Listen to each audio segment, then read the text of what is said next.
Capítulo número 11. Persona en general. Persona física. Noción. El término persona deriva de máscara.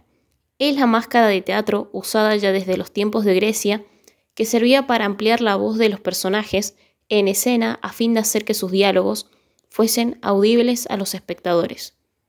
Aulo Gelio, escritor romano de quien se ignoran lugar y fecha de nacimiento, aunque se estima que este tuvo lugar entre el 125 y el 175 después de Jesucristo, en su obra Noches Áticas suministra una etimología de la voz persona, que fue posteriormente reiterada una y otra vez por quienes escribieron sobre el tema, a excepción de algunos pensadores como Juan Bautista Vico, que hacen derivar la palabra no de la máscara usada por los actores, sino de la piel con la que los mismos se cubrían. Dice Aulo Gelio que el término persona toma origen del verbo personare, que literalmente significa resonar, y añade no teniendo la máscara, la usada por actores, más que una abertura en el sitio de la boca. La voz, en vez de derramarse en todas direcciones, se estrecha para escapar por una sola salida.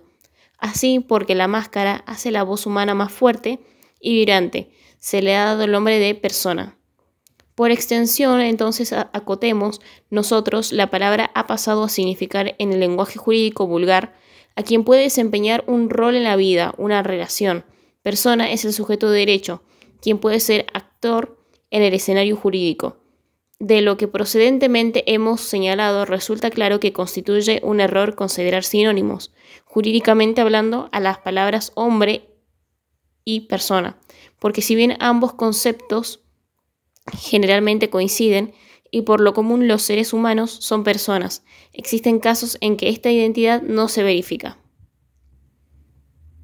Concretamente, había seres humanos que para el derecho romano no eran personas, los esclavos, cosa que ya no sucede en la actualidad, dado que todos los seres humanos tienen, aunque más no sea, una mínima capacidad de derecho, y por consiguiente de personalidad, y personas que no eran seres humanos sino universalidades, las llamadas personas jurídicas, realidad esta última que se mantiene hoy, considerablemente ampliada, dado que las formas societarias, públicas y privadas se han desarrollado notablemente. Estamos entonces en condiciones de formular una primera distinción entre las personas a los fines de ordenar el estudio. Puede hablarse de persona física, cuando el término se aplica a un ser humano considerado individualmente como sujeto de derecho, y de persona de existencia ideal o jurídica, cuando se aluda a una universalidad o corporación de varios seres humanos singulares que concurren a formar un nuevo ente distinto e independiente de los elementos que lo componen. Persona física, generalidades. El típico sujeto de derecho, la típica persona, es el hombre. Gallo, en el libro primero, título 9, por causa de quien todo el derecho ha sido creado. Nos cuenta Hermogeniano en el Digesto, libro primero, título 5, parágrafo 2. Y de ella se ocupa el derecho aún desde el nacimiento, con la problemática de la persona por nacer o nasciturus, y después de su muerte, con el tema de la sucesión mortis causa. La persona antes del nacimiento es el nasciturus. ¿Cuándo comienza la existencia de una persona física? Nuestro Código Civil en el artículo 63 y su nota lo explica muy claramente. Con la concepción y el feto ya concebido, aunque no nacido, es por consiguiente persona de manera efectiva, porque ya existe en el vientre de la madre. Enseña Vélez Sarsfield, recibe un nombre especial, se lo denomina persona por nacer.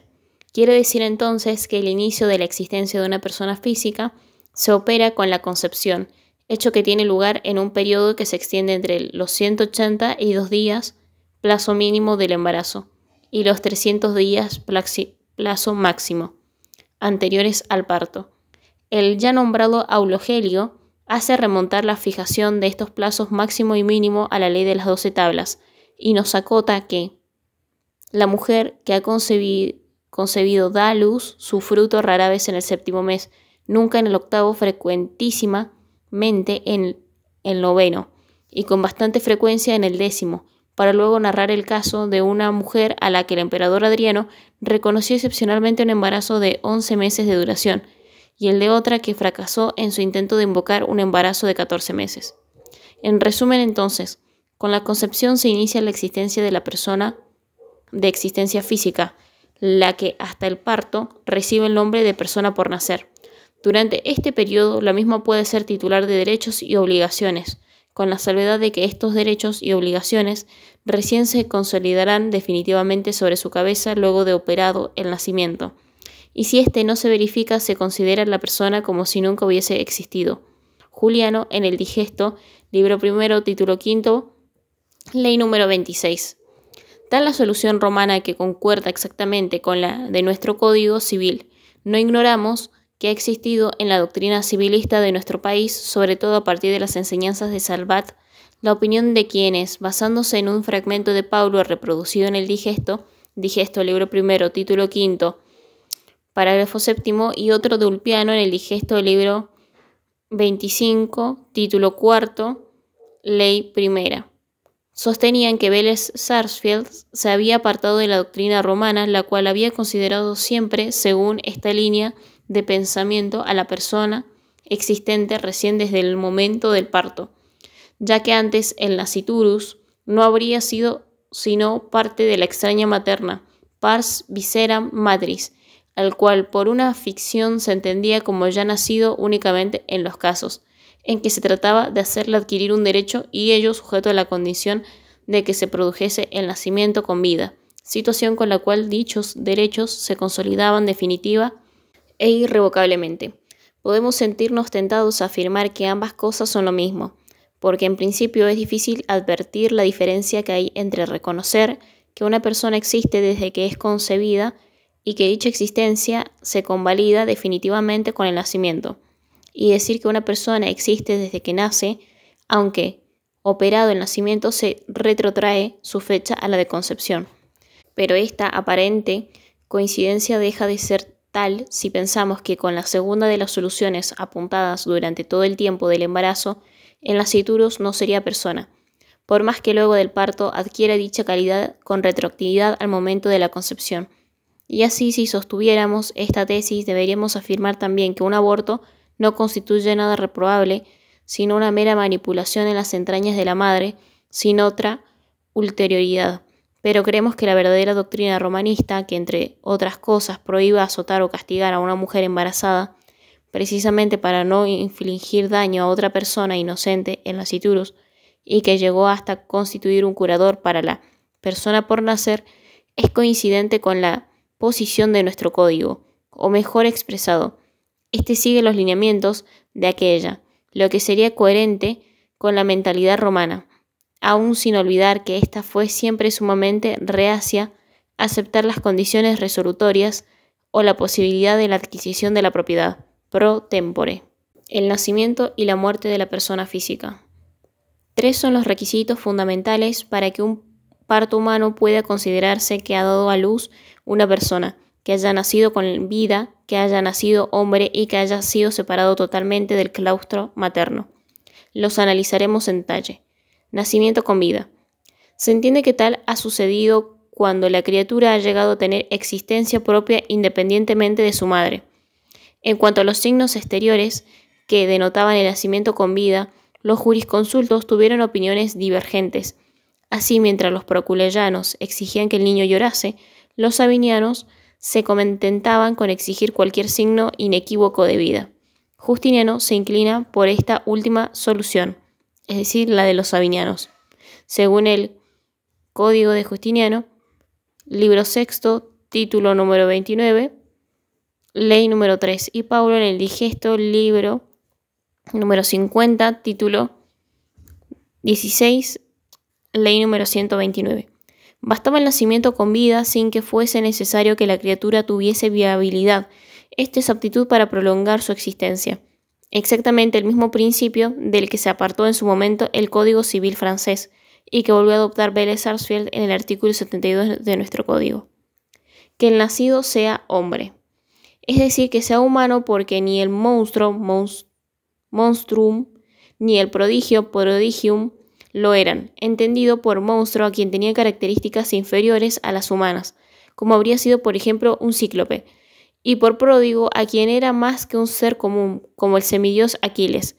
Paulo en el Digesto, libro primero, título quinto, parágrafo 14.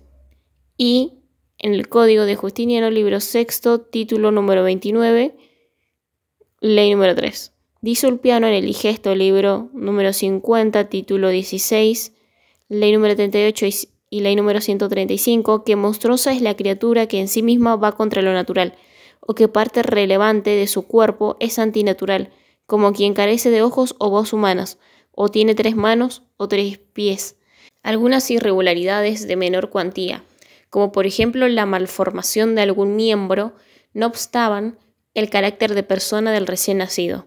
La cuestión de discernir cuando las anormalidades eran serias y cuando no pudo llegar a ser engorrosa, y esa complicación se vio agravada porque los romanos, siguiendo su característica reacia a generalizar, no suministraron reglas precisas para distinguir si el recién nacido debía ser considerado persona.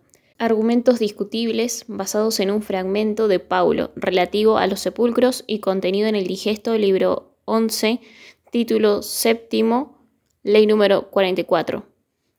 Al principio, parecían indicar que en caso de duda había que estar a la conformación de la cabeza. El parágrafo en cuestión dice que si un cuerpo humano se encuentra enterrado en trozos en distintos lugares, se considera su sepultura el sitio donde está la cabeza, por la cual se conoce al hombre.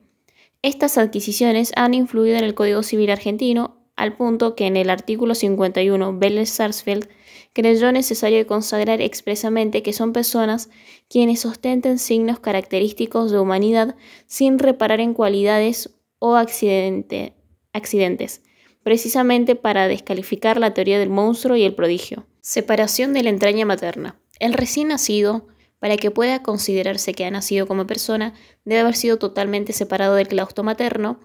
Esto es, debe haber sido cortado el cordón umbilical. Hasta esto no ocurra, se considera a la criatura como parte de las entrañas de su madre, sin existencia independiente, según Ulpiano en el Digesto, libro número 25, título cuarto, párrafo primero. Y Papiniano en el Digesto, libro número 32, título segundo, párrafo noveno, ley primera. Fin de la existencia de la persona física. En lo que parece una verdad de perogrullo, podríamos afirmar que la existencia de una persona física acaba con la muerte, aun cuando después de esta todavía el derecho se ocupe de temas atinentes al ser humano, que ha dejado de existir. Sucesión mortis causa, por ejemplo. Ahora bien, donde podría planteársenos algún problema sería en el caso en que varios sujetos hayan fallecido en el mismo accidente. Al respecto, el derecho romano consagraba con rango de presunciones iuris tantum, esto es que admitían la prueba en contrario, que si se producía un accidente en virtud del cual morían varias personas que a la sazón se encontraban juntas, se debía considerar fallecido antes el padre si murió junto con el hijo, o a la mujer si había fallecido juntamente con el marido. En caso de hermanos desaparecidos, al mismo tiempo se entendía que habían fallecido al unísono. Trifonio en el Digesto, libro número 34, título quinto, parágrafo noveno, ley primera. También lo encontramos en la tercera y cuarto. Y Marciano en el Digesto, libro número 34, título quinto, ley número 181. El Código Civil argentino, en su artículo 109, se aparta del sistema romanista al consagrar la hipótesis de los comorientes, por la cual se consagra que, a menos que se demuestre otra cosa, debe considerarse que 2 personas fallecidas conjuntamente han muerto al mismo tiempo. Ahora bien, no es la muerte la única causal de finalización de la existencia de una persona física, dado que la personalidad jurídica podía igualmente perderse, de modo tal o parcial, con alguna capitis de minutio, como expondremos a continuación.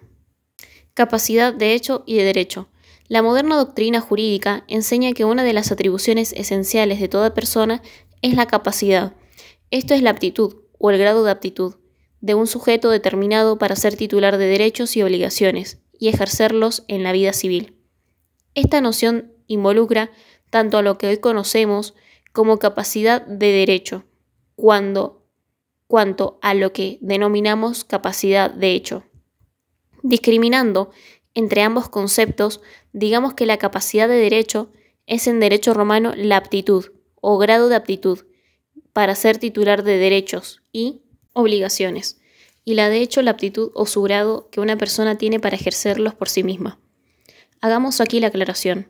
Los romanos, siempre casuistas y enemigos de la generalización abstracta, no plantearon la cuestión en estos términos teóricos. Para ellos había seres humanos que eran personas, seres humanos que no lo eran. Como los esclavos. Les faltaba por completo la capacidad de derecho, algo inadmisible en la actualidad. Personas que, si bien actos por sí o por otros, hoy los llamaríamos incapaces relativos de derecho. Y en fin, personas que, no obstante poder ser titulares de derechos y obligaciones, no pueden ejercitarlas por sí mismas, ya fuera de manera absoluta y total, o ya fuese que esa incapacidad se limitase a ciertos ámbitos específicos. Hoy les designaríamos como incapaces absolutos y relativos de hecho respectivamente. Con esta salvedad, y solamente a los fines de simplificar nuestro estudio, digamos entonces que existieron en Roma seres humanos que no eran personas incapaces absolutos de derecho, y que hubo personas incapaces de derecho relativas. Asimismo, existieron sujetos que por faltarles por completo la aptitud para obrar por sí mismo, fueron incapaces absolutos de hecho, e incapaces relativos de hecho, con una capacidad restringida, limitada a ciertos actos. Eso lo reiteramos utilizando los términos y clasificaciones actuales. En el derecho argentino hay personas que son incapaces relativas de derecho, aunque no absolutas, ya que hoy se considera la capacidad como un atributo de la personalidad, que no puede faltar de manera total a ningún ser humano. Hay también capaces totales, incapaces absolutos y relativos de hecho, y aún una situación intermedia de semicapacidad, los inhabilitados del artículo 152 bis. Los tres estados en relación a la capacidad de derecho. Hemos expresado precedentemente que en Roma la capacidad de derecho no se daba por igual entre todos los hombres. Inclusive en algunos podía faltar de manera absoluta, ya que los términos persona y sujeto de derecho no fueron necesariamente sinónimos de ser humano. En orden a la capacidad existieron tres estados: de libertad, status libertatis, de ciudadanía, status civitatis, y familia, status familiae. Quien ostentaba los tres tenía plena capacidad de derecho, es decir, pleno caput. Aquel a quien le faltasen todos carecía de personalidad jurídica. Veamos en detalle. Estado de libertad, status libertatis. Conforme a las institutas de Justiniano en el libro primero, título tercero, al principio, existe una primera y gran división que puede practicarse entre los hombres. Ellos son libres o esclavos. Dentro de aquellos aún puede distinguirse entre ingenuos, los que fueron libres, y libertos, quienes en algún momento fueron esclavos, siendo luego liberados por el dueño. Los esclavos carecen por completo de capacidad de derecho, no son personas. Los libres cuentan con alguna capacidad de derecho, que será mayor o menor en la medida que reúnan también los otros estados. Según Marciano en el Digesto, libro primero, título quinto, parágrafo quinto al principio, y luego también en el segundo.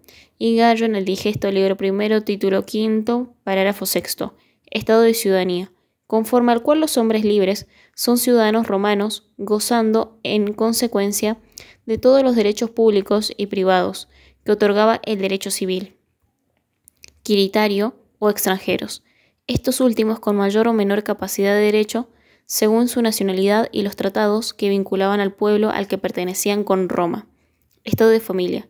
Los ciudadanos romanos podían a su vez ser los jefes de sus respectivas familias, es decir, paterfamilias, o estar, por el contrario, sometidos a la potestad de un pater. En el primer caso hablamos de sui iuris y en el segundo de alieni iuris, siempre haciendo presente que los conceptos precedentes es irrelevante la edad. Si una persona carece de padre y ascendientes masculinos por línea paterna, será un pater, aunque sea un recién nacido, porque no está sujeto a la potestad de nadie.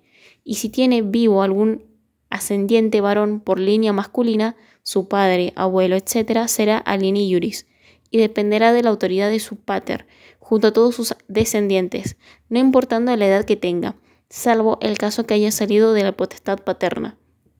Ulpiano, en la primera regla del libro cuarto de la colección de principios legales escrita por Ulpiano, quienes reunían los tres estados por ser hombres libres, ciudadanos romanos y sui iuris, gozaban de la plena capacidad de derecho, es decir, del caput, siempre que fuesen varones, claro está, ya que el derecho clásico nunca permitió que las mujeres, aunque reuniesen los tres estados, fuesen cabeza independiente de una familia o titulares de alguna potestad sobre los miembros de ésta. Las mujeres siempre fueron para los romanos principio y fin de su propia familia. Ulpiano, en el Digesto, libro número 50, título 16, ley 195, sí, y parágrafo 5. Ahora bien, los tres estados no eran rígidos ni estáticos. El vallado que separaba una categoría de otra podía franquearse y así un esclavo emancipado se volvía hombre libre y un peregrino podía conseguir la ciudadanía romana. En el otro extremo, un libre podía caer en la esclavitud, un ciudadano perder su calidad de tal, es decir, de ciudadano, o una persona mudar su estado de familia. A estos cambios, que entrañan disminuciones de capacidad, se los conocía como capitis de minutio, la cual podía ser máxima si un hombre libre pasaba a ser esclavo, es decir, una res, media si un ciudadano perdía la ciudadanía, o mínima si había un cambio en el estado de familia. Un cambio en este último caso, es decir, la mínima, porque el estado de familia no se perdía por este motivo, siempre que estaba dentro de una familia propia o ajena. Nos quedaría agregar que la capitis de minutio máxima, ocasionada por la pérdida del estado de libertad, acarreaba de inmediato la pérdida de los otros dos estados, y que la capitis de minutio media, originada al perderse el estado de ciudadanía, suponía asimismo la pérdida del estado de familia. Todo por aquello del simple principio lógico que nos indica que lo menor está dentro de lo mayor, y lo mayor dentro del todo.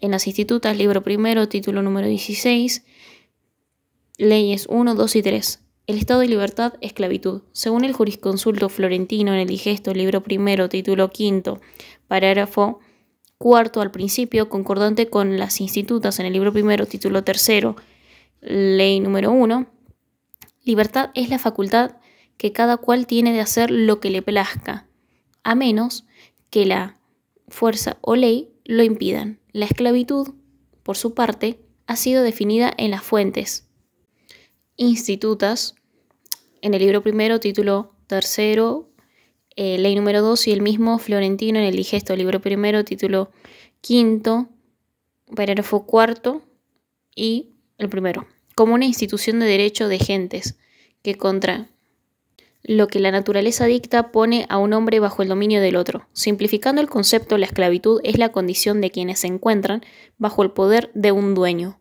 Es una institución del derecho de gentes y no solamente del derecho civil, por cuanto era común a todos los pueblos, pero contraria al derecho natural. Los esclavos se los denominaba a sí mismo mancipia, lo que hace referencia a la forma de aprenderlos con la mano, o también siervos, por cuanto se los ha conservado y vendido en lugar de matarlos, y al respecto nos cabe formular la reflexión que la institución significó en su momento un avance humanitario, ya que el destino primitivo de un prisionero de guerra era el sacrificio. La esclavitud le permitió, pues, conservar la vida. Modos de caer en esclavitud. Existían modos de caer en esclavitud propios del derecho de gentes, y como tales comunes a todos los pueblos y otras específicas del derecho civil, veámoslas en detalle. Modos del derecho de gentes. Por nacimiento de madre esclava. El principio general romano fue que, tratándose de un matrimonio legítimo, los hijos seguían la condición del padre. Celso en el Digesto, libro primero, título quinto, parágrafo número 24. Y si no, se trataba de justas nupcias. La de la madre, Ulpiano en el Digesto, libro primero, título quinto, ley número 19, si alguno de los progenitores es esclavo, obviamente no puede existir legítimo matrimonio. A uno o ambos contrayentes les falta la capacidad. Podemos entonces sentar las siguientes reglas. De Marciano en el Digesto, libro primero, título quinto, parágrafo quinto y segundo. Tenemos el estado de libertad, según el cual los hombres pueden ser esclavos o libres. Si son libres, pueden ser ingenuos o libertos. Tenemos el estado de ciudadanía, según el cual los libres pueden ser peregrinos, es decir, que son extranjeros, o ciudadanos romanos que tienen el estado de ciudadanía, status civitatis. Luego tenemos el estado de familia, status familiae, según el cual los ciudadanos pueden ser alieni iuris, es decir, sometidos a la potestad de un pater o sui iuris, es decir, tener el pleno caput con plena capacidad de derecho. Habiendo justas nupcias, que presupone padres libres, los hijos son libres. Si no hay justas nupcias, pero ambos padres son libres, el hijo nace libre. Si se trata de una unión entre esclavo y mujer libre, el hijo nace libre, sigue la condición de la madre. Si la unión entre una esclava y un hombre libre, el hijo nace esclavo, sigue igualmente la condición de la madre. Hubo reglas especiales para favorecer las libertades. Así, si la madre siendo esclava ha gozado de libertad, aunque fuese de modo transitorio, durante el embarazo el hijo nace libre según Marciano en el Digesto, libro primero, título quinto, parágrafo quinto y también tercero. Si la madre concibe al hijo siendo libre y lo da a luz siendo ya esclava o la inversa, si alumbra gozando de libertad de lo que concibió siendo todavía sierva, la criatura nace libre, es decir, Marciano lo dijo en el Digesto, libro primero, título quinto, parágrafo quinto y segundo. Cautiverio de guerra. Cuando en acción guerrera un hombre era tomado prisionero, se transformaba en esclavo, pero para los romanos esa esclavitud no era siempre justa, según Marciano en el Digesto, libro primero, título quinto, parágrafo quinto, primero. Y luego también lo vemos en las Institutas, en el libro primero, título tercero, parágrafo cuarto, y también en Gallo, en el libro primero, en el título 128. Ninguna discusión había cuando el prisionero era un peregrino, pero no pasaba lo mismo cuando el cautivo era un ciudadano romano, porque resultaba intolerable al espíritu nacional de Roma que uno de sus súbditos fuera propiedad de un extranjero. Allí, aunque había esclavitud, la misma no se originaba en una justa causa, y en este caso el esclavo que se fugaba no era castigado, sino recompensado con la readquisición de su libertad. Al respecto, existieron en Roma dos instituciones, el derecho de posliminio y la ficción de la ley Cornelia. Derecho de posliminio. Cuando un ciudadano romano caía en poder del enemigo, todas sus relaciones jurídicas y sus derechos se mantenían en suspenso, y al volver al territorio romano o alguna ciudad aliada, cosa que sucedía obviamente si lograban fugarse, los recuperaban del mismo modo que si jamás hubiesen sido prisioneros, debido al derecho de posliminio. Excepciones al principio anterior fueron dos relaciones jurídicas, de hecho, que necesitaban un ejército constante y por ende se perdían cuando ese ejercicio se interrumpía. La posesión y el matrimonio, salvo en este último caso, que los cónyuges hubiesen caído juntos en esclavitud supuesto en que el vínculo continuaba. Estaban privados del beneficio quienes, habiendo sido derrotados por las armas, se habían rendido al enemigo, y quienes se pasaban a las filas de este traicionando así a su patria. Según Pompón en el Digesto, libro número 49, título 15, parágrafo 5, 1, 2, 3. Y también lo vemos en las Institutas, libro primero, título número 12, ley número 3 y 5. Según Gallo, también en el libro primero, título primero, ley número 29, y Paulo en el Digesto, libro número 49, título 15, en la ley 19 del principio. Ficción de la ley Cornelia. El dictador perpetuo, Lucio Cornelio Sila, hizo dictar la ley que lleva su nombre, por la cual, si el ciudadano fallecía bajo esclavitud, se consideraba como si la muerte hubiese sucedido en el momento de caer prisionero. De esta manera podían obviarse los graves problemas que se habrían suscitado de considerar a un ciudadano muerto como esclavo, y por consiguiente sin posibilidad de ser titular de ningún derecho y sin poder dejar testamento válido.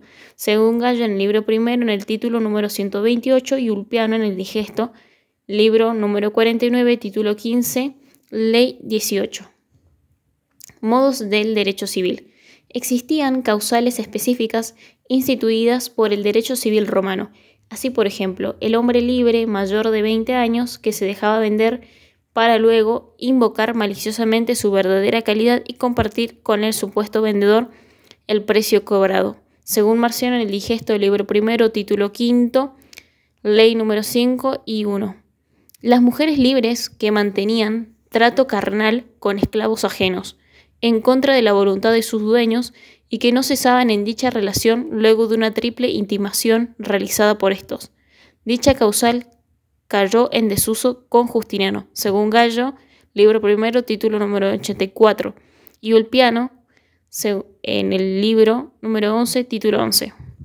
Ciertas condenas graves o infamantes, como la pena de muerte, la de trabajar en las minas o la entrega a las bestias feroces, traían automáticamente aparejada la pérdida de la libertad, según Gallo en el Digesto, libro número 28, título 8, ley primera y cuarta, y en el Digesto, libro 48, título número 19 y ley 29. El nacimiento como monstruo producía los mismos resultados en cuanto a la libertad. Según Paulo, en el Digesto, libro primero, título quinto, ley número 14. La deserción del ejército o el rendirse incondicionalmente. Según Paulo, en el Digesto, libro 49, título 15, ley número 19 y la 4 y la 7. El no cumplimentar con lo mandado a pagar en una sentencia judicial firme. Según Gallo, en el libro cuarto, título 21. Situación jurídica del esclavo, poder dominal. Llámese poder dominal o dominica potestas al conjunto de derechos que el dueño, dominus, de un esclavo tiene sobre éste. Es un principio, los dueños detentaban el poder supremo, derecho de vida y muerte, sobre sus esclavos. Pero paradójicamente la situación de los mismos no fue tan grave en las primeras épocas de la historia de Roma, dado que no había entonces más siervos que los provenientes de los pueblos cercanos, de igual religión y costumbres, a los que por general se trataba con mucha consideración. Fue en los tiempos de la gran expansión territorial cuando la institución hace eclosión y, si cabe el término, se deshumaniza ante el enorme número de esclavos provenientes de pueblos bárbaros, con costumbres y creencias distintas a las de los romanos y aún repugnantes para estos. Tales esclavos fueron en ocasiones tratados con crueldad sin límites, según Gallo en el libro primero, título número 52, y lo que llevó a frecuentes rebeliones a fines de la República, habiendo sido la más famosa la de Espartaco, sangrientamente reprimida por Marco Licinio Craso, que llegó en su momento a controlar parte del sur de Italia y a hacer temer por la estabilidad del Estado. Ya en la época del Imperio comienza a suavizarse el tratamiento dado a los siervos, a lo que primero se prohíbe matar sin causa. Luego, y en virtud de una ley Petronia, dictada bajo Augusto o Nerón, se veda la posibilidad de entregarlos a las fieras. Antonio Pío, por su parte, prohibió la crueldad excesiva, tratando como homicidas a los dueños que injustificadamente les dicen muerte. El cristianismo, sin lograr hacer desaparecer la esclavitud, influyó notablemente para suavizar sus consecuencias en todos los niveles. Según Gallo, libro primero, títulos número 52, ley número 53. En cuanto a los bienes, en principio el esclavo no puede por sí mismo poseer ni ser dueño del bien alguno, ya que todo lo que adquiriese se hacía propiedad de su señor. Según Gallo, en el Digesto, libro primero, título sexto, ley número 1. Con el correr del tiempo, no obstante, se hizo corriente que el dueño le separase un caudal compuesto de cualquier tipo de bienes muebles o inmuebles para que el esclavo administrase, caudal que recibió el nombre de peculio, literalmente pequeño patrimonio. Pomponio, en el Digesto, libro 15, título primero, en la ley número 4 al principio. Como queda dicho, el esclavo podía administrar y acrecentar su peculio, con cuyo monto inclusive podía llegar a comprar su libertad. Pero siempre la propiedad del mismo era del amo, quien en cualquier momento podía reclamarlo, según Paulo en el Digesto, libro 15, título primero, parágrafo octavo. La popularización de los peculios y la situación de incapacidad absoluta de derecho de los esclavos que hacía que éstos obrasen al administrarlos como meros agentes del dueño, en cuyo nombre jurídicamente se consideraba que actuaban, dio origen en muchos casos a responsabilidad del propietario de un siervo por los hechos de éste. Nacieron así las acciones adiectitae qualitatis. Acciones adiectitae qualitatis. Las acciones adiectitae qualitatis procedían a favor del que contrató con un esclavo y en contra del dueño de éste, para hacerle responder por las deudas contraídas por el siervo, por lo menos hasta el límite en que se hubiera enriquecido de resultas del negocio que lo originó. Tal es la actio de peculio, que se daba cuando el amo había autorizado un peculio al esclavo, a fin que los acreedores de éste se cobrasen sus créditos sobre el peculio, antes de ir sobre el patrimonio del dueño, según el digesto, libro número 15, título 2. La acción in rem verso que procede en contra de los dueños de esclavos que han visto injustamente aumentados sus patrimonios con los hechos de estos, a fin de que se indemnice a quienes resultaron perjudicados por tales siervos. Procede solo hasta el límite del enriquecimiento. En el digesto, libro número 15, título 4. La acción quod iusu que puede ejercitarse en contra del amo de un esclavo que dio órdenes a éste para realizar uno o varios negocios, a fin de hacerlo responder por las deudas contraídas por el siervo en razón de esos negocios. Según el digesto, libro número 15, título 4. La acción exercitoria por la cual el dueño que ha constituido capitán de un barco a un esclavo puede ser demandado por las deudas de éste, contraídas en el ejercicio de su función. En el digesto, libro número 14, título 1. La acción institutoria por la que quien ha colocado un esclavo frente a un establecimiento comercial o industrial puede ser perseguido por las deudas que éste ha contraído dentro de los límites de sus funciones. En el título, libro número 14, título 3. La acción tributoria que procede contra quien ha autorizado a un esclavo a ejercer el comercio hasta el monto del fondo comercial puesto a su disposición o los beneficios obtenidos en su caso. En el digesto, el libro número 14, título 4. Todas las acciones precedentemente citadas proceden igualmente contra el padre titular de la patria potestad sobre el hijo por los hechos de éste. Ahora bien, en sus actividades, los esclavos podían cometer daños o delitos en contra de terceras personas, las cuales podían a su vez accionar persiguiendo la reparación de esos perjuicios, no contra el siervo que carecía de personalidad jurídica, sino contra el dueño, que le había autorizado a realizar las actividades dañosas, según Gallo en el digesto, libro número 9, título 4, ley primera. Estas acciones recibieron el nombre de acciones noxales, y solo cabía eludir la responsabilidad emanada de las mismas mediante la entrega al ofendido del esclavo causante del daño, es decir, el abandono noxal, la personalidad jurídica del esclavo. Con arreglo al derecho natural, el esclavo en nada se diferencia de los hombres libres, es un ser humano como ellos, pues es principio natural que todos los hombres nazcan en libertad. Para los derechos civil y de gentes, por el contrario, el siervo no tiene personalidad jurídica. En leyes institutas, libro primero, título 16, parágrafo 4. Conforme el derecho civil, el esclavo es una cosa, y dentro de la clasificación de estas, una cosa corporal y mancipi, cuya exhibición puede ser pedida por el dueño en las circunstancias en que ésta es procedente. De tal manera, no podía ser titular de relaciones de familia, propiedad o sucesión, ni actuar en juicio. No obstante, la influencia del derecho natural primero y el cristianismo después crearon atenuaciones a la rigidez de la norma quiritaria. Así, el siervo, que no podía obligarse civilmente por sus contratos, sí podía obligarse naturalmente, no podía adquirir ni comerciar, ni responder por sus deudas, pero obligaba a su dueño si éste lo había autorizado.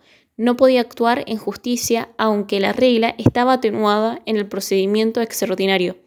Le estaban autorizadas, en fin, todas las negociaciones atinentes al peculio, no prohibidas por el dueño, quien en definitiva respondía por ellas mediante las acciones adiectitae qualitatis.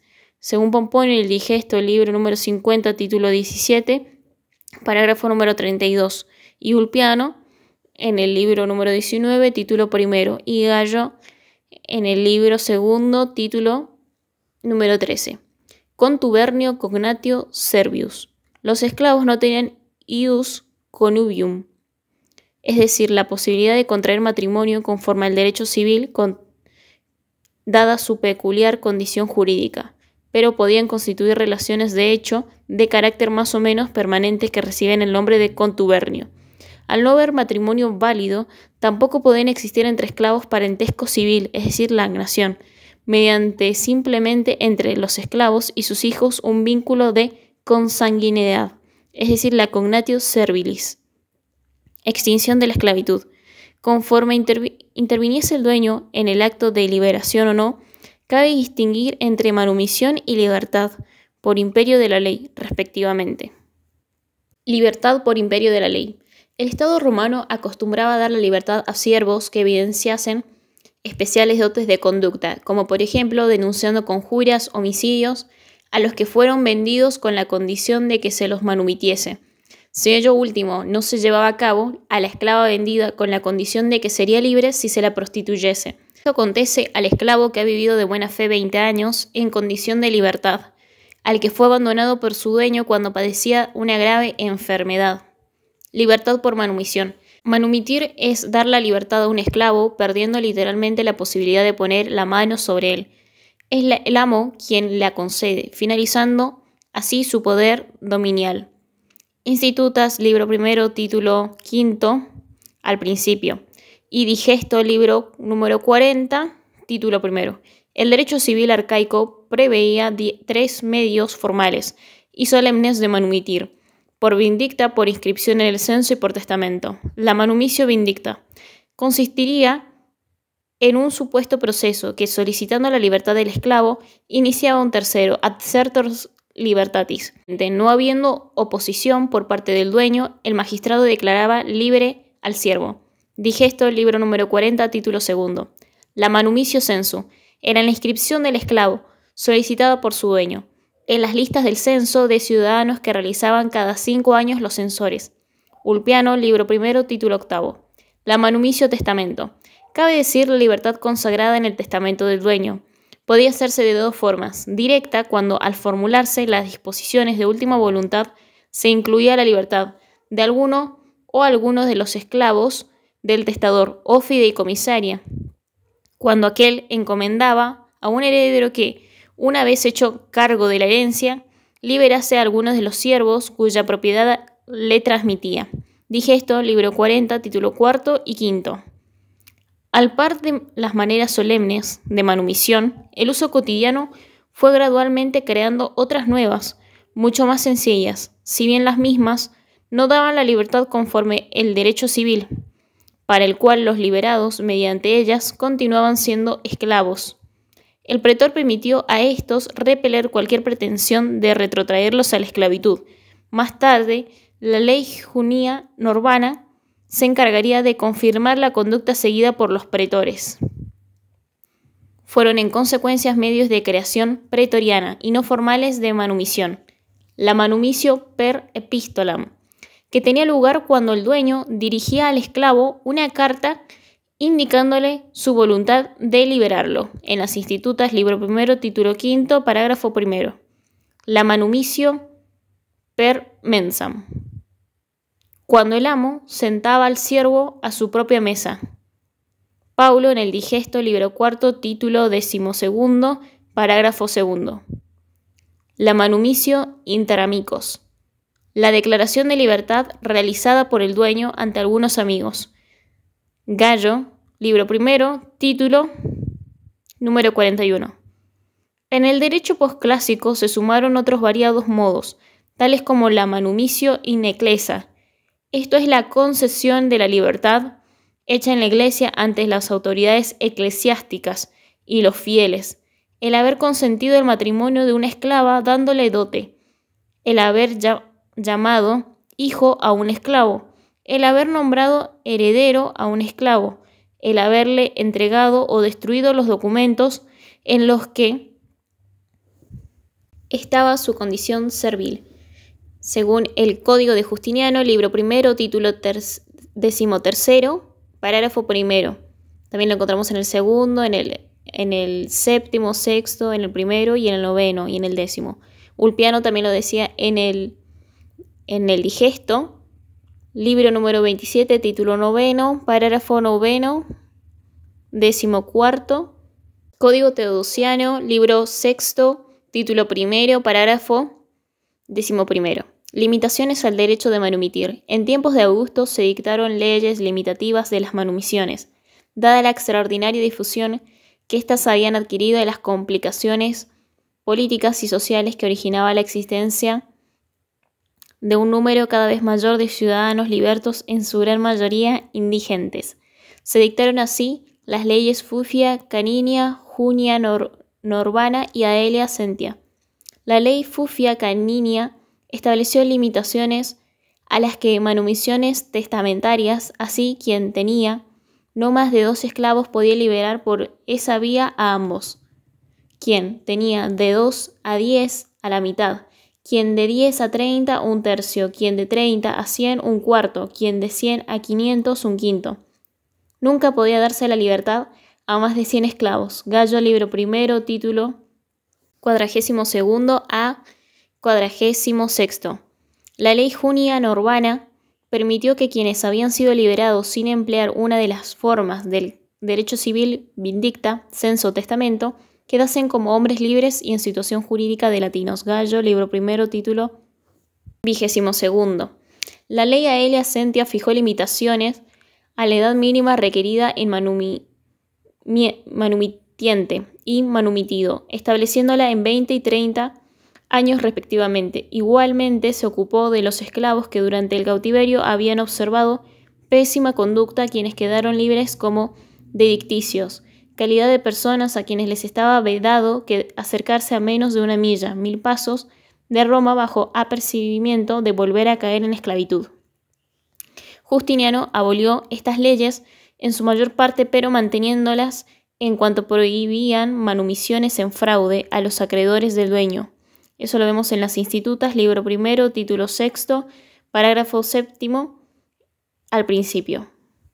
Situación jurídica de los manumitidos. En 3 situaciones distintas pueden quedar los siervos que han sido liberados como ciudadanos, como latinos y como edicticios. Eso lo vemos en las Institutas, libro primero, título 5, parágrafo 3.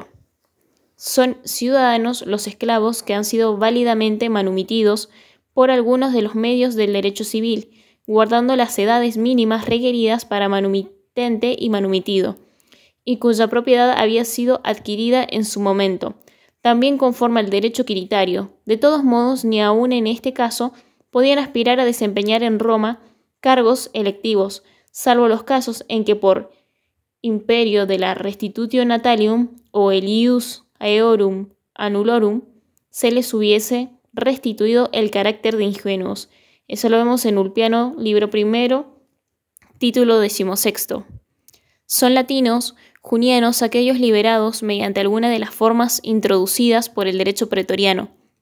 Se les llama latinos porque su condición es similar a la de los habitantes de Lacio o las colonias latinas de Roma, y junianos porque deben su libertad a la ley Junia Norbana, como tales estaban privados de los derechos políticos y entre los derechos privados gozaban del ius commercium y su consecuencia el ius testamenti factio, pero no del ius connubium. Ulpiano, libro primero, título 10, y Gallo, libro primero, título 22.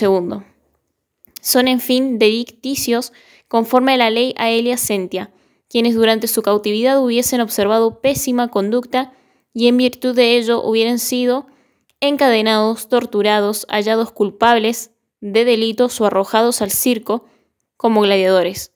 Carecen de derechos públicos y privados y tienen prohibido residir a menos de 1 milla de distancia de Roma. Eso lo vemos en Gallo, libro primero, título 13 y 15. Con la Constitutio Antoniana del emperador Caracalla, en el año 212 de nuestra era, se concede la ciudadanía a todos los habitantes del imperio, desapareciendo entonces la categoría de latinos junianos, manteniéndose no obstante la de los dedicticios. Justiniano abolió en su mayor parte las leyes limitativas de las manumisiones. Ulpiano en el Digesto, libro primero, título 5, parágrafo 17. Fuera cual fuese la situación jurídica del manumitido, también llamado liberto, Casi siempre subsistían relaciones entre él y su antiguo dueño, su patrono en adelante. Así, el que ha sido liberado debe al patrono obligación de ayudarlo económicamente si le fuera menester, o prestarle servicios. Estaba en suma sometido a él como un hijo a su padre e integraba su gens, aunque no gozaba de todas las prerrogativas que daba el parentesco por gentilidad, estando excluido de la tutela legítima, por ejemplo, como contrapartida, el otrora dueño tenía obligación de asistir a su liberto jurídicamente en todos los actos de la vida civil que necesitasen este requisito. A esta peculiar relación se denominaba patronato y en virtud del mismo, los patrones heredaban a sus manumitidos de los que eran los curadores legítimos. No existen derechos y obligaciones derivados del patronato en el caso de la restitutio natalium. Esto es cuando, por una disposición de derechos, se transforma el nacido siervo en ingenuo, como si nunca hubiese estado sometido a esclavitud. Ello es así porque la institución no implicaba sino colocar el antiguo esclavo en la misma situación en la que se habría hallado si hubiese sido siempre un hombre libre. No hay esclavitud y posterior manumisión, sino en verdad un estado de libertad retrotraído ab initio. Por esta razón, para que se opere en la restitutio natalium, es preciso que presten su consentimiento el dueño y sus hijos, quienes perderán en lo sucesivo sus derechos de patronato. Digesto libro 40, título 11. El liberto que obtiene la gracia del anillo de oro, el ius aerorum annulorum, merced a la cual accede el orden ecuestre al orden de los caballeros, se transforma también en ingenuo, restituyéndose a sí mismo al estado de libertad desde el nacimiento.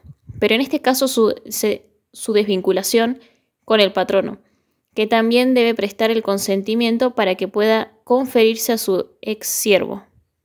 Esa merced no es total, ya que subsisten para aquel derechos a la sucesión del antiguo esclavo. Digesto libro 40, título 10.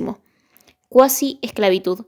Es la situación de diversos géneros de personas que, siendo formalmente libres, se hayan asimilados a los esclavos en su condición y tratamiento jurídico. Ellos son personas bajo mancipium. Gallo indica que están en esta situación todos aquellos individuos libres de uno u otro sexo que han sido objeto de una emancipación medio solemne del derecho quiritario para transferir la propiedad por parte de quien ostenta sobre ellos la patria potestad o el poder marital, y que por intermedio de la misma han sido vendidos en forma simbólica a un tercero o sufrido abandono noxal en virtud de haber causado un daño. Gallo, libro 1, título 16 a 19, 32 y 34. El sujeto así transferido queda sometido a los dos poderes, al del jefe de su familia originaria en suspenso y a la del hombre que lo ha adquirido figuradamente, de manera efectiva, subsistiendo esta circunstancia hasta este último lo manumita, caso en que vuelve automáticamente a estar bajo la potestad exclusiva del primero. 3 emancipaciones eran necesarias, tratándose de hijos varones, para que la patria potestad se rompiera. Sucedido esto, queda abierto el camino para la emancipación, si por tercera vez el adquirente lo manumite, o para la adopción previa ceremonia ante el magistrado. Una sola emancipación producía el mismo efecto en relación a hijos y nietos. La de la persona dada en mancipio es una situación de cuasi esclavitud.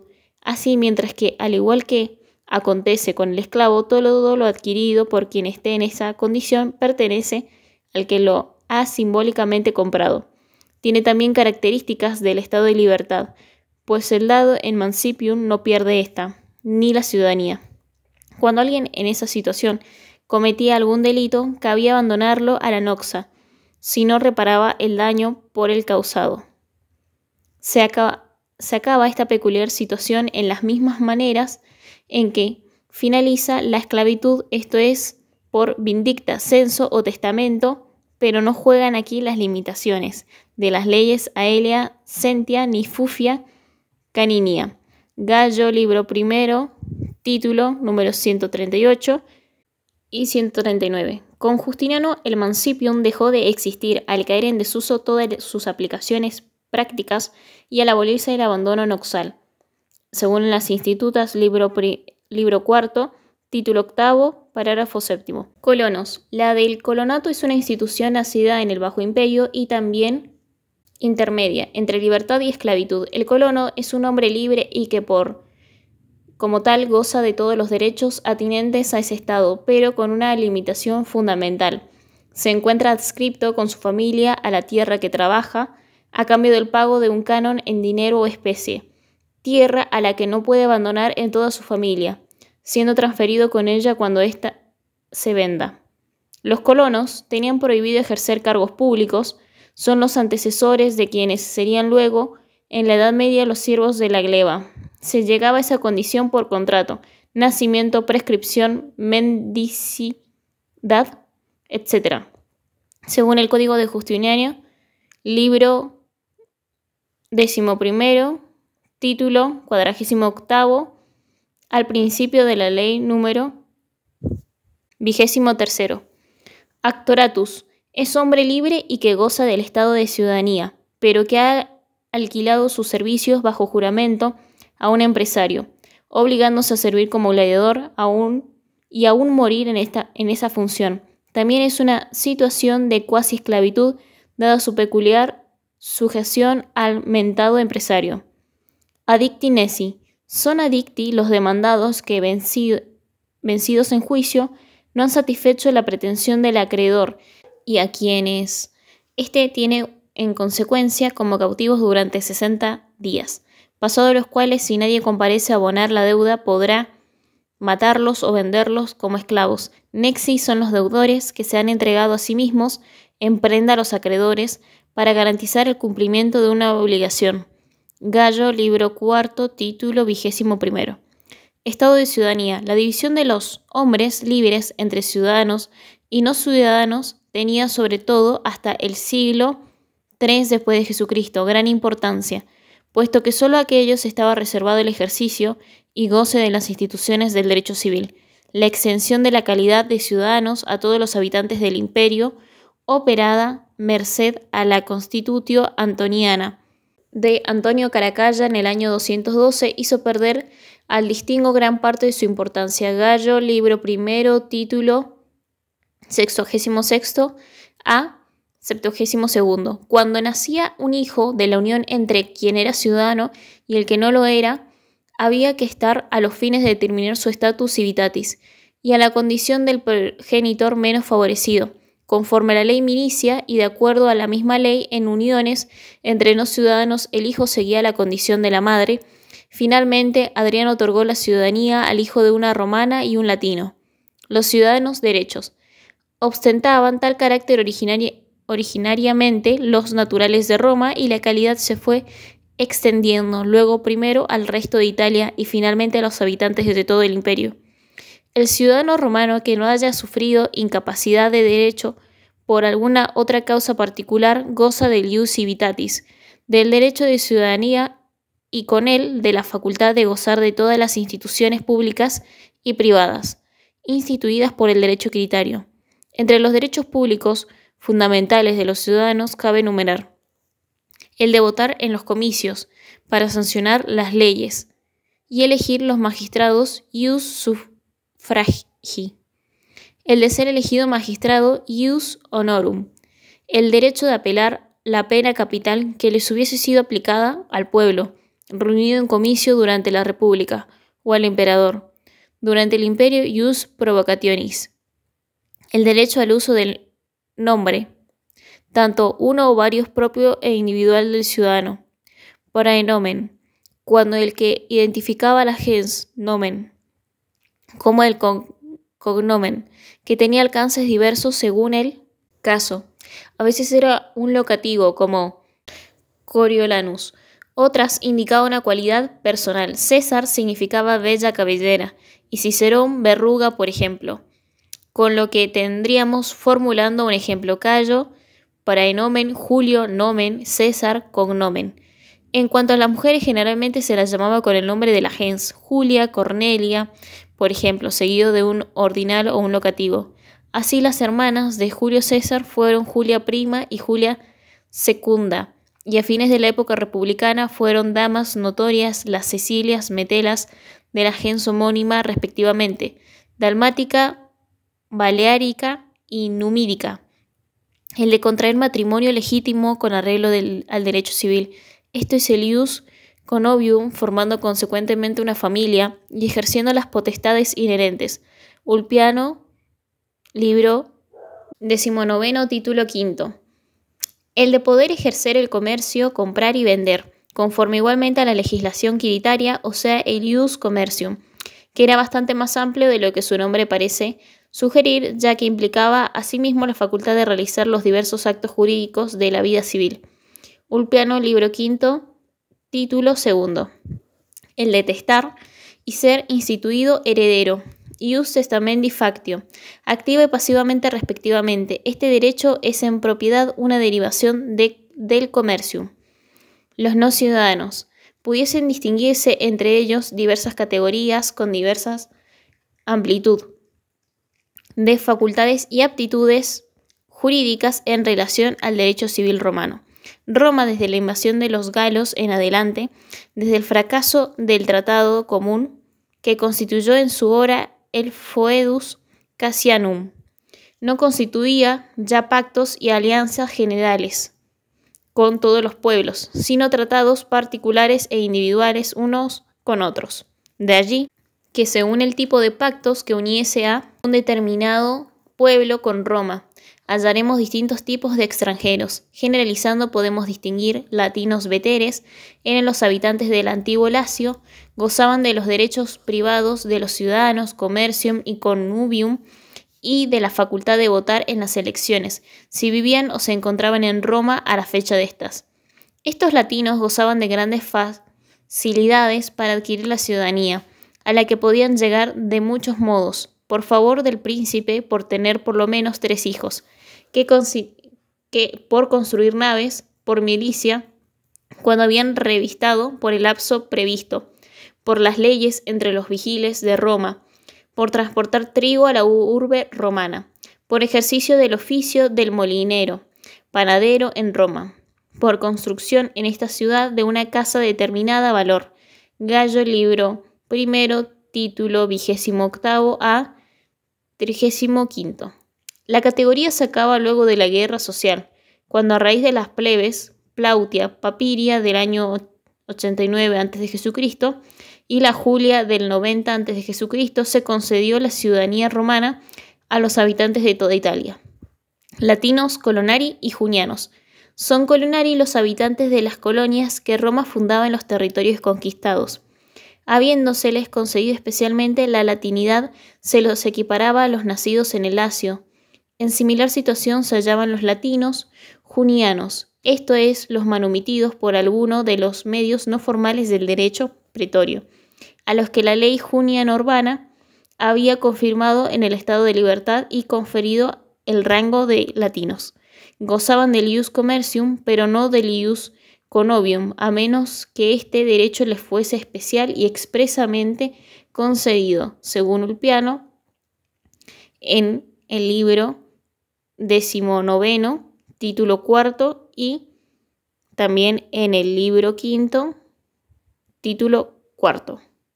Tenían igualmente facilidades para adquirir la ciudadanía romana. En el caso de los manumitidos latinos junianos, esta podía asimismo advenir si eran objeto de una segunda manumisión, ahora como ciudadanos o por tener hijos que fueren ciudadanos romanos. La categoría desaparece en el año 212 después de Jesucristo, cuando se concede a todos los habitantes del imperio la ciudadanía romana. Peregrinos. Eran los demás extranjeros, habitantes de pueblos con los cuales Roma no se hallaba en guerra. No podían invocar las normas del derecho civil, sino las del gentes, a más de los derechos específicos que les acordasen las leyes de las provincias que habitasen. Marcianos, en el Digesto, libro número 48, título número 19, ley número 17. Por ende, a menos que tuviesen autorización especial, estaban privados del ius commercium y del ius connovium, y por consiguiente de la patria potestad y del parentesco por agnación, aunque nada impedía que invocasen la ley de su país de origen y que con arreglo a ellas o al ius gentium testasen, fuesen propietarios, se casasen y se les reconociese como los padres de los hijos de sus mujeres. Mediante las acciones ficticias, podían igualmente litigar en juicio como si fuesen ciudadanos. Dedicticio y ostlos. Los dedicticios eran los miembros de los pueblos que se sublevaron contra la autoridad de Roma y fueron por segunda vez sometidos los que por alguna pena perdieron la ciudadanía o los manumitidos, conforme a la ley Aelia Sentia, por haber observado pésima conducta durante su cautiverio, no poseían derechos políticos, comercium ni connovium, y les estaba vedado obtener por cualquier medio la ciudadanía, pues se lo consideraba elementos peligrosos e indeseables. Gallo, libro primero, título 14. Equiparados a ellos estaban los hostis, los enemigos contra quienes Roma se hallaba en guerra, considerados sin patria y por consiguiente sin derecho a invocar legislación nacional alguna, según Gallo, en el Digesto, libro 28, título primero, parágrafo 8. El estado de familia. La organización de la familia romana se asentaba fundamentalmente en una persona, el jefe o paterfamilias, que no dependía de la potestad de nadie por ser sui iuris. Solamente el pater, sea cual fuere su edad, tiene plena capacidad de derecho. Todos los demás hombres y mujeres o bienes que integran la familia están bajo su potestad, y por consiguiente son alieni iuris, ya sea por haberlos engendrado directa o indirectamente, hijos y nietos, comprado esclavos, recibido en mancipium o en matrimonio, o porque éstos hubiesen por cualquier caso caído bajo la potestad de quien a su vez estaba bajo su poder. El supuesto de la nuera casada cum manu, por ejemplo, en el Código Justiniano, en las Institutas, libro primero, título 8 y título 10. De 4 tipos puede ser la sumisión que en la familia existe para con el jefe, o dicho de otro modo, de 4 diferentes clases son los poderes que el pater tiene sobre las personas que dependen de su suprema potestad.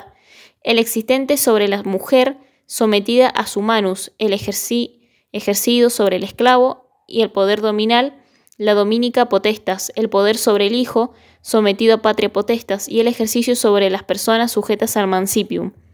Tanto las mujeres como el hijo y el sujeto a mancipium, libres y ciudadanos romanos. Omitimos al esclavo que por carecer de libertad está privado en absoluto de personalidad jurídica. Se encuentran bajo la potestad de otro, son alieni iuris. En tal carácter sufren alguna limitación de la capacidad de derecho, que es relativa aunque no absoluta, y así por ejemplo gozan de connubium y el commercium, estándoles permitido en ejercicio de esas facultades adquirir bienes, aunque los mismos ingresan directamente al patrimonio del paterfamilias. Otras situaciones modificativas de la capacidad de derecho. Al margen de la ubicación del individuo dentro de los 3 estados, situaciones especiales, tales como la tacha de infamia o la religión profesada, inciden desfavorablemente sobre la capacidad de derecho, aunque sin suprimir la personalidad civil, la infamia. La tacha de infamia incapacitaba a quien la sufriese para el desempeño de ciertas funciones, como la de los jueces, abogados y testigos, al par que vedaba el acceso a los cargos públicos. Gallo, libro primero, título 34. Profesiones mal reputadas por su parte, como la de los gladiadores y comediantes, lo de los condenados en ciertos tipos de juicios, los usureros o situaciones como la del deudor cuyos bienes han sido públicamente vendidos, acarreaban también la tacha de infamia y análogas restricciones. Según el Código de Justiniano, libro segundo, título 12, ley número 11 y 20. Otras ocupaciones, por su parte, gozaban de privilegios. Así el ejercicio de ciertas industrias como la construcción de naves y el transporte, con ellas de trigo a Roma, la de los molineros o la milicia, facilitaban a los latinos la adquisición de la ciudadanía. El pertenecer concretamente a la milicia o agrupaciones religiosas dio desde antiguo privilegios en relación a las acciones procesales, o en lo relativo a otras materias como los testamentos, y por cierto la ubicación social y económica era determinante al momento de ejercer los derechos políticos en los comicios, en donde las clases de propietarios de tierras gozaron siempre de posición más ventajosa y acomodada, según Ulpiano en el libro tercero, título 5, parágrafo 6, Gallo en el libro primero, título 32, Y parágrafo 34. La religión. Originariamente la religión no fue causal de la incapacidad alguna, puesto que todos los ciudadanos seguían el mismo culto. Tampoco lo fue en gran medida en la República ni durante el reinado de la mayoría de los emperadores, no siendo mayor impedimento para el ejercicio de los derechos civiles, ni aún el hecho de profesar el cristianismo. Así se llegó a sostener que la superstición judaica no impide el ejercicio de los cargos honoríficos, según Papiniano en el digesto libro 50, título 2, parágrafo 3.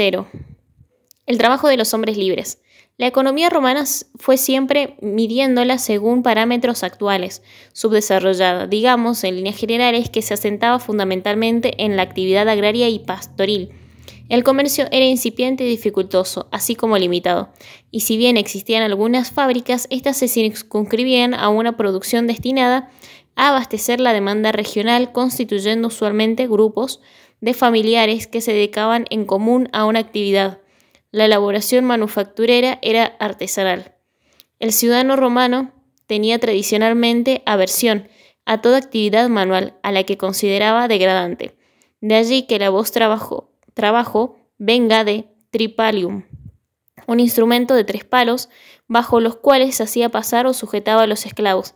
Consideraba dignas únicamente, al margen de las actividades políticas, la labor en los campos y la actividad militar. Por el contrario, las labores que exigían esfuerzo manual eran mal vistas, disfavor con el que se miraba también actividades que hoy consideramos de otra manera, como la medicina, que en Roma era ejercida usualmente por esclavos o libertos.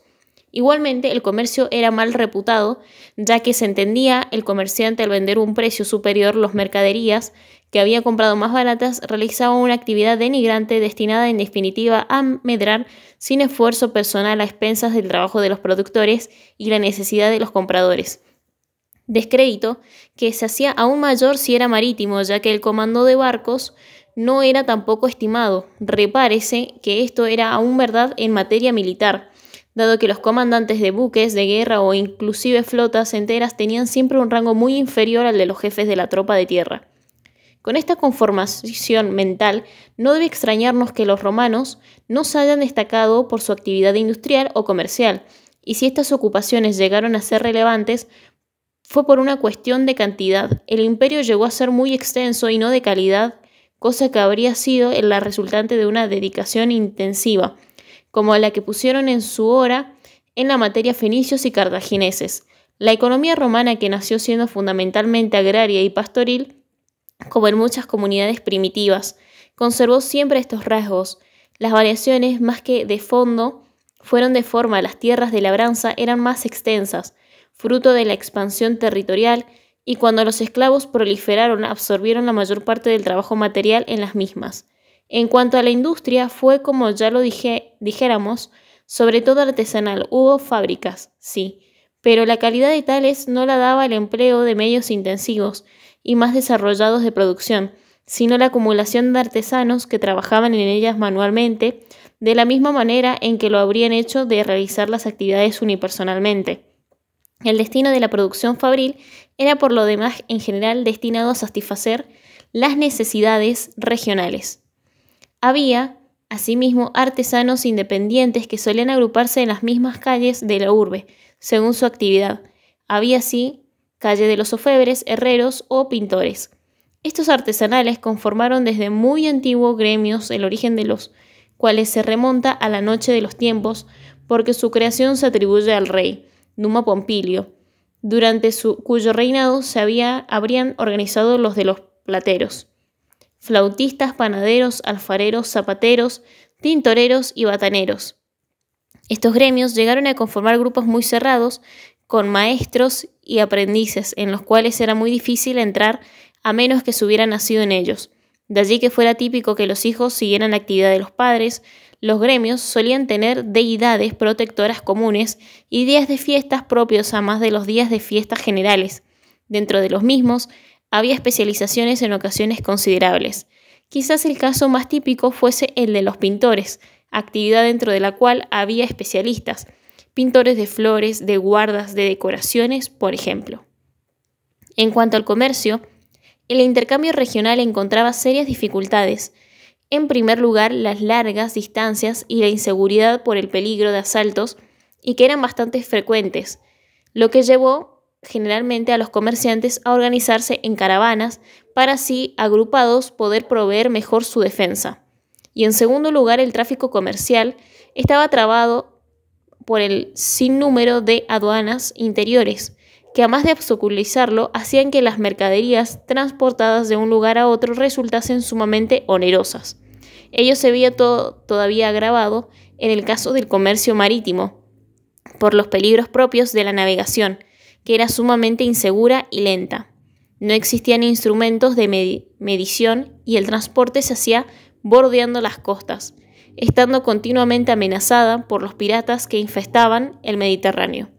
En virtud de las razones expuestas, el tráfico comercial interregional se limitaba a productos de primera necesidad como el trigo, del que Egipto era gran productor, o suntuarios, como la púrpura traída de Fenicia, mercaderías todas cuya demanda era relativamente inelástica, aunque por diversas razones, en el caso de los productos básicos, porque eran indispensables para vivir y había que comprarlos, costaran lo que costasen, y en el de los suntuarios, porque el mercado al que estaban destinados, el de la clase muy pudiente, no tenía inconveniente alguno en pagar lo que se cobrase por ellos. Tal el panorama económico que presentó el Estado romano y que con variaciones se mantuvo a lo largo de la historia. Dicho panorama económico no brindaba demasiadas posibilidades de trabajo a los hombres libres de baja condición. Estas circunstancias se vio agravada desde fines de la época republicana, cuando las continuas guerras y conquistas trajeron a Roma multitud de esclavos.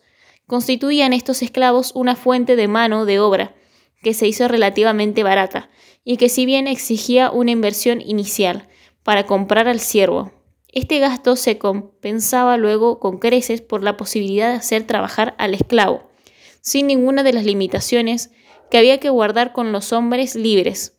Resultaban además a la larga más baratos, porque no había que pagarles salario y cuando morían podían ser fácilmente reemplazados por otros. Así las cosas, se calcula que en la época del imperio, el 90% de los hombres que trabajaban por cuenta de otros eran esclavos. ¿Qué pasaba entonces con los hombres libres? Privados de la posibilidad de trabajar por cuenta de otros, en parte por la competencia que implicaba la esclavitud y en parte por las convicciones y preconceptos a que más arriba hacíamos referencia, llegaron a convertirse en una gran masa amorfa, desocupada, envilecida. Populacho, que por otra parte votaba en los comicios y el que por consiguiente había que alimentar con repartos gratuitos o a precios muy bajos de trigo, cosa que, si bien al que recibía nada o muy poco le costaba, era bastante oneroso para el Estado, que debía pagarlo el precio que los productores pidiesen. La situación se agravaba cada vez más, merced al auge de las manumisiones, que no hacían más que incrementar el número de ciudadanos desocupados y con ello el número de los que concurrían a beneficiarse con las subvenciones estatales. De allí que Augusto haya intentado toda una legislación destinada a limitar las libertades. El problema económico llegó a ser serio y el gasto exigido al Estado romano cada vez mayor, gasto público improductivo pero necesario, si querían evitarse estallidos sociales y revueltas como las que hubo de todos modos frecuentemente. Para ello era imprescindible acudir a fuentes genuinas de financiación del gasto. Durante los primeros siglos de Roma, durante la monarquía y la época inicial de la República, la cuestión era manejable. Por una parte, porque el problema todavía no tenía gran magnitud, aunque esta magnitud fue creciendo con el aumento de población y el auge de la esclavitud primero y las manumisiones después, tanto que llevó a conflictos insolubles que condujeron al régimen republicano a un abrupto pero previsible final. El modo de paliar la situación fue durante mucho tiempo a través del ejército. Hombres con gran visión como Servio Tulio primero y Mario después realizaron reformas que permitieron ya incorporar dentro de las tropas a los plebeyos y a constituir más adelante un ejército profesional. El objetivo perseguido se cumplía doblemente. Se daba trabajo a la mano de la obra desocupada y se lo empleaba para guerras de conquista que permitían incorporar nuevos bienes y riquezas para paliar de alguna forma el continuo drenaje del tesoro público de Roma. La expansión territorial se transformó de esta manera en el mejor vehículo para descomprimir la situación social, y así lo entendió Julio César, quien fue asesinado en vísperas de partir en campaña militar hacia el lejano oriente. Pero las guerras de conquista llegaron a su fin. Llegó un momento en que las fuerzas centrífugas que operaban en el seno de un imperio tan vasto hacían imposible no solamente seguir expandiéndolo, sino tan siquiera gobernarlo con eficacia razonable. De allí que emperadores como Augusto y Adriano hayan retrotraído las fronteras romanas, abandonando inclusive conquistas realizadas por sus antecesores. Resultado: el previsible. Una inflación galopante primero, recuérdese las reformas económicas de Diocleciano, conflictos sociales cada vez más agudos, cuerpos de ejército que no responden ya al Estado, sino al jefe que les paga y que nombran y remueven emperadores, todo en el marco de la algazara que produce un populacho envilecido que rechaza la idea de trabajar y que pide a voces más y más trigo, más y más juegos. La consecuencia no dejaba de ser lógica. El derrumbe del Imperio de Roma, aunque extenderemos en las causas de este, sería ya otra historia.